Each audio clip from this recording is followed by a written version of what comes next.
శివుడు సర్వమంగళ స్వరూపంతో ఉంటాడాయన.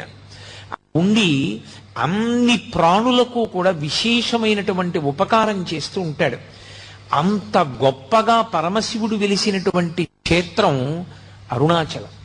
మనం ఎక్కడికైనా శైవ క్షేత్రానికి వెడితే ఆ శివాలయంలో ఉండేటటువంటి శివలింగం ఏదుంటుందో దాన్ని మాత్రమే ప్రధానమైన శివస్వరూపంగా భావన చేస్తాం.